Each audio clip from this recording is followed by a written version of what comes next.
తెలంగాణ ప్రాజెక్టులకు అనుమతులు లేవు. రేవంత్తో చంద్రబాబు చీకటి ఒప్పందం. నాకు క్రెడిట్ వస్తుందనే ప్రాజెక్ట్ ఆపేశారన్న జగన్.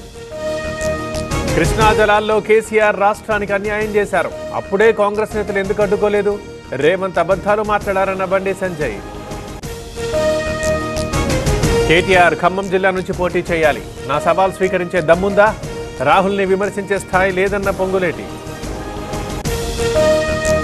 కేటీఆర్ దిగజారుడు రాజకీయాలు చేస్తున్నారు. పాలనాపరమైన అంశాలపైనే మాట్లాడాలి. అహంకారం వల్లే బీఆర్ఎస్కి నష్టం జరిగిందన్న దానం. దౌర్జన్యాలు, బెదిరింపులు టీడీపీ సంస్కృతి కాదు. వైసీపీ కుట్రల్ని సమర్థంగా తిప్పికొట్టాలి. పార్టీ క్యాడర్ని ఏకతాటిపైకి తేవాలన్న లోకేష్.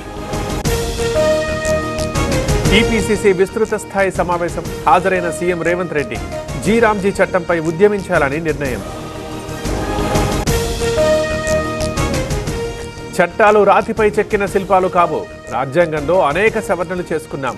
ప్రతిపక్షాలు తప్పుదో పట్టిస్తున్నాయన్న పురంధేశ్వరి. సంక్షేమ పథకాల అమలులో ప్రభుత్వం విఫలం. రాష్ట్రంలో అభివృద్ధి కనబడని పరిస్థితి. ఆర్యవైశ్యులపై దాడులు ఆపాలన్న వెల్లంపల్లి. దమ్ముంటే తాడిపత్రికి రండి, చూసుకుందాం. మళ్లీ జైలుకి వెళ్లేందుకు రెడీ. కేతిరెడ్డి వ్యాఖ్యలకు జేసీ కౌంటర్. ఆపరేషన్ కగార్ని ఖండిస్తున్నాం. మావోయిస్టులతో చర్చలు జరపాలి. హిడ్మా ఎన్కౌంటర్ బూటకమన్న సిపిఐ. అనంతపురం, చిత్తూరు కోట్లకు బాంబు బెదిరింపు. ఆత్మాహుతి దాడి చేస్తామని ఈమెయిల్. బాంబ్ స్క్వాడ్తో పోలీసుల తనిఖీలు. ఆహార కల్తీపై హైదరాబాద్ సిపి హెచ్చరిక. ప్రజారోగ్యంతో చెలగాటమాడితే కఠిన చర్యలుంటాయి. అటెంప్ట్ టు మర్డర్ కేసు పెడతాం అంటూ వార్నింగ్. హైదరాబాద్లో భారీగా చైనా మాంజా పట్టివేత. పలు షాపులపై పోలీసుల స్పెషల్ డ్రైవ్. 1.2 కోట్ల విలువైన చైనా మాంజా స్వాధీనం.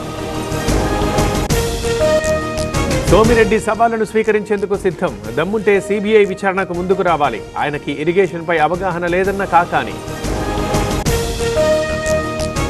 ప్రజా సమస్యలపై చర్చించడంలో ప్రభుత్వం విఫలం. ప్రధాన ప్రతిపక్షంగా బీఆర్ఎస్ ఫెయిల్.